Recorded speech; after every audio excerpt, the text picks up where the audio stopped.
নসিব নসিব কর্নার, ডান দিক থেকে কর্নার, সামন্তর দেখুন এটা ক্লিয়ার করতে গিয়ে যেটা জটলা সৃষ্টি চান্স বক্সের মধ্যে, কিন্তু না, দুর্বল ব্যাক বলই যা হওয়ার তাই হচ্ছে। গোলকিপার মিঠুনের পাতে বল চলে গেল।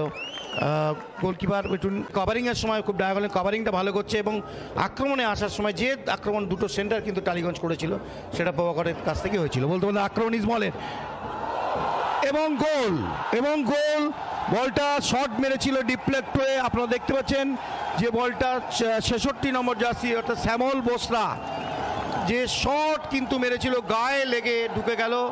এবং প্রদীপ দা এটা গোলটা আরো ভালো করে বিশ্লেষণ করুন, আমি আসবো টেকনিক্যাল ব্যাপার নিয়ে, তার আগে আপনি গোলটা নিয়ে। বেশরা তরুণ খেলোয়াড়, কিভাবে গোলটা হয়েছিল দেখুন, কিভাবে ডান পা নিয়ে সেখান থেকে ডিফ্লেক্টেড হয়ে এখানে ভাগ্য সুপ্রসন্ন হলো তার, যার জন্য গোলটা হয়ে গেছে। দেখুন চমৎকার বল পেয়েছেন শ্যামল বেশরা, শট নিয়েছেন কিন্তু শটটা ডিফ্লেক্টেড হয়ে যায়। যে চাই যে খেলাটা উপভোগ করা হয়ে জায়গায় যাক, এবং বলতে বলতে কর্নার কিক নেওয়া হয়ে গেল। কর্নার কিক ছোট্ট করে ঠেলে দিয়েছেন সেখান থেকে, এবং এখনো পর্যন্ত অভিনব বাগ শট কিন্তু ওখানে হেড হয়ে গেছে, বিপদ কিছু ঘটেনি। এই মুহূর্তে আবার আক্রমণে টালিগঞ্জ অগ্রগামী, 0-1 গোলে পিছিয়ে টালিগঞ্জ অগ্রগামী। ওখান থেকে প্রভাকর বল দিয়েছেন, খেলার মধ্যে কিন্তু বারে বারে ছাপ পড়ছে। ডান দিক থেকে আক্রমণ এই মুহূর্তে টালিগঞ্জ অগ্রগামীর পেনাল্টি বক্সের মধ্যে, ট্র্যাপটা ঠিক হলেই শট, এটা দুর্দান্ত টার্ন নিয়ে শট নিয়েছে। কিন্তু ইসমল যখন যাচ্ছে তখন একটু খেলার মধ্যে তাদের একটু বৈচিত্র্য আছে, সেটাকে যদি আরো দিন গেলে আমার মনে হয় ভালো হয়, বেটার হবে।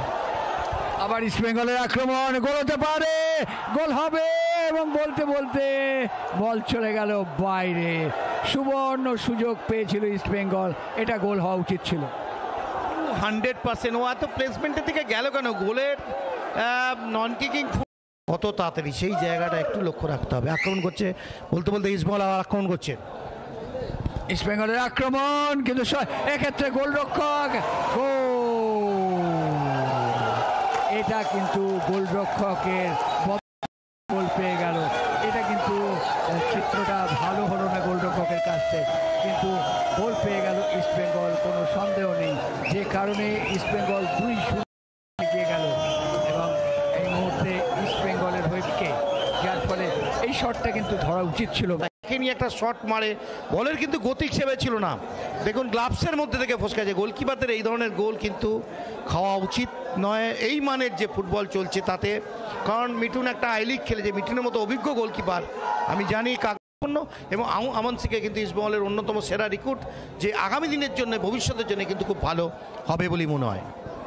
এই মুহূর্তে আবার আক্রমণে টালিগঞ্জ অগ্রগামী, কিন্তু না, গোলরক্ষক তৈরি ছিলেন আদিত্য পাত্র, তার পক্ষে কোনো অনেকটা ভালো হবে। সায়ন বোধহয় নেমেছে, পয়দা দেখুন সায়ন ব্যানার্জি বোধহয় নেমেছে। এদিকে অভিনব বাগ ভাসানো বল, কিন্তু না, হেড করতে পারবে কি না, দূরপাল্লার শট, গোল!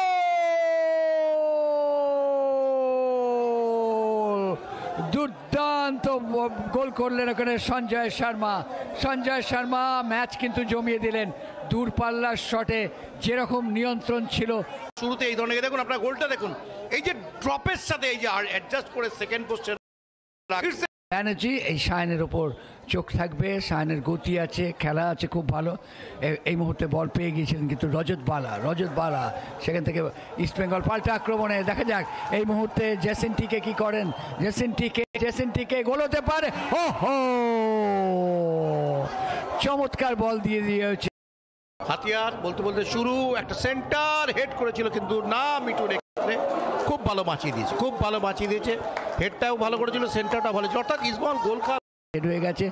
আবার বাঁ দিক থেকে আক্রমণ, দেখা যাক এবার কি করেন। ওখানে অনেকটা ইয়েতে রয়েছেন, কাছে রয়েছেন, কিন্তু হলো না। বলের শট, কিন্তু না, বাইরে। এইটা কিন্তু যদি গোলের মধ্যে থাকতো তাহলে কিন্তু নিঃসন্দেহে, এবং সঙ্গে সঙ্গে হ্যান্ডবলের নির্দেশ দিয়েছেন, এবং তাহলে কিন্তু পেনাল্টি। এক্ষেত্রে আমি যেটা দেখতে পাচ্ছি, রেফারি সম্ভবত ভলিটা মারার সময় ভলিটা মারা না, ওইখানে যখন ট্যাকেল করেছে না, এই যে নাবলো যে তিনি তৈরি, সবার চোখ নিবদ্ধ রয়েছে পেনাল্টি বক্সে। জেসেন টিকে গোল, অর্থাৎ তৃতীয় গোল পেয়ে গেল কিন্তু ইস্ট বেঙ্গল, যার ফলে প্রাপ্ত সুযোগের সদ্ব্যবহার করলো ইস্ট বেঙ্গল, ব্যবধান বাড়ালো। ইন্স্যুরেন্স গোলটা কিন্তু পেয়ে গেল ইস্ট বেঙ্গল, তার কারণ হচ্ছে 2-1 সবসময় ক্লোজ মার্জিনের রেজাল্ট। সেক্ষেত্রে এই গোলটা হঠাৎ করে পাওয়া 14 আনার মতো বলতে হবে। গোলটা হঠাৎ করে অনচ্ছা, এই দেখুন পেনাল্টিটা কীভাবে হচ্ছে দেখতে পাচ্ছেন। জিসনটিকে দেখিয়েছে কিন্তু অ্যাকশনটা করে যে গোলকিপারের বাদিক কিন্তু বল রেখেছেন গোলকিপারের ডান দিকে অপোজিট ডাইরেকশনে, অর্থাৎ শেষ সময় পাটাকে ঘুরিয়ে দিচ্ছেন। ভালো গোল দেখতে আমরা দেখেছি উদ্বোধনী ম্যাচে মোহামেডান স্পোর্টিং 6 গোল করতে, ন্যাচারালি আজকেও তো 3 আর 4 গোল হয়ে গেল, আরও গোল হতে পারে। আবার ইস্ট বেঙ্গলের আক্রমণ দেখা যাক, জেসেন টিকে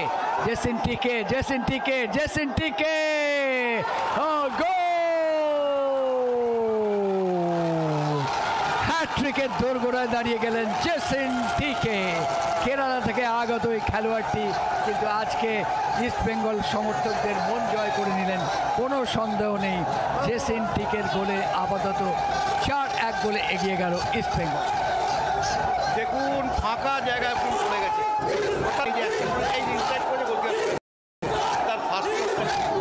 আমি বলবো যে মিঠুনের যে গোলকিপিং আমরা দেখছি, এই গোলকিপিং আমি যদি এর আগে এই গোলকিপিং গোলকিপার যদি ফার্স্ট দিয়ে গোল খায় তাহলে তাকে তো কী করে বলাবে। তারপরে এখনো পর্যন্ত 4-1 গোলে এগিয়ে রয়েছে ইস্ট বেঙ্গল এফসি।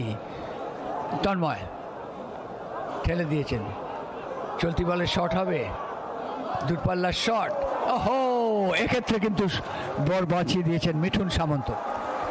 দেখুন মিঠুনের কিন্তু গোলকিপিং নিয়ে ডাউট নেই, আজকের যে মিঠুন এই বলটা বাঁচালো আপনারা দেখলেন, গতি নিয়ে অ্যাডজাস্টমেন্টে সাপোর্টিং করতে হয়, অর্থাৎ সাপোর্টিং আপনি যত ভালো করবেন আপনার টিম খেলোয়াড়রা কিন্তু ততটাই হেল্প পাবে। থেকে সায়ন হেড হয়েছে এবং গোল,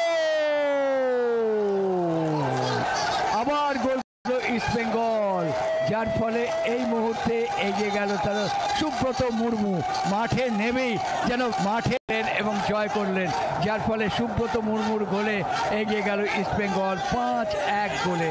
নিঃসন্দেহে অত্যন্ত ক্ষিপ্রতার সঙ্গে মুলসিয়ানা দেখিয়েছেন এই হেডটি করার ক্ষেত্রে। বলটা ঠিক ডিফেন্সের মাঝখানে রেখেছে, আর ওই মুর্মু কিন্তু দেখে নিয়েছে মিঠুন একটু এগিয়ে ছিল, সেকেন্ড পোস্টে মাথাটা তন্ময় সেন্টার, বুদ্ধিদীপ্ত সেন্টার, দেখুন এই যে বলটা ডিফ্লেক্ট করে মানে সায়ন বাঁ দিক থেকে আক্রমণে যাচ্ছে, সায়ন প্রয়াসে একেবারে টাচ লাইন বরাবর, সেখান থেকে গোল লাইন বরাবর, গোল লাইন থেকে ব্যাক পাস শট, কিন্তু না, ডিফ্লেক্টেড হয়ে গেছে।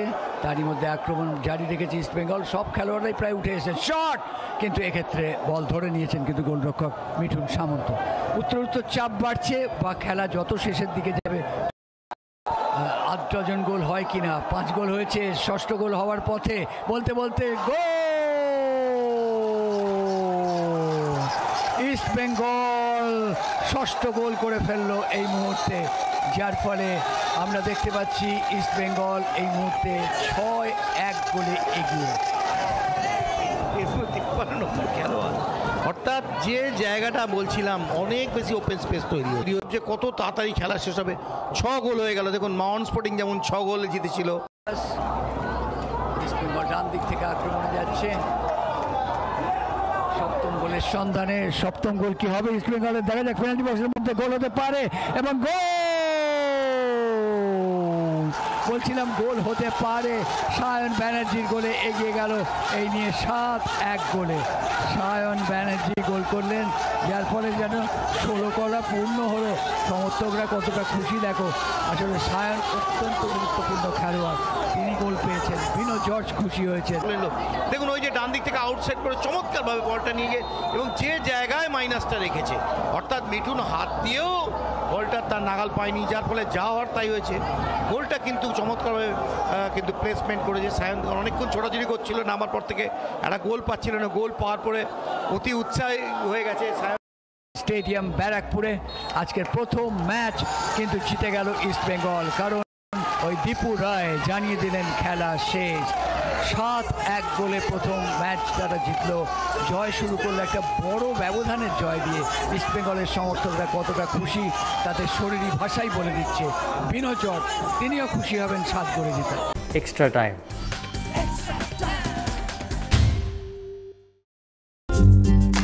লেটেস্ট নিউজ আর এক্সক্লুসিভ ভিডিওর সঙ্গে আপডেট থাকতে এখনই সাবস্ক্রাইব করুন আমাদের ইউটিউব চ্যানেল। বেল আইকনে ক্লিক করতে ভুলবেন না যেন।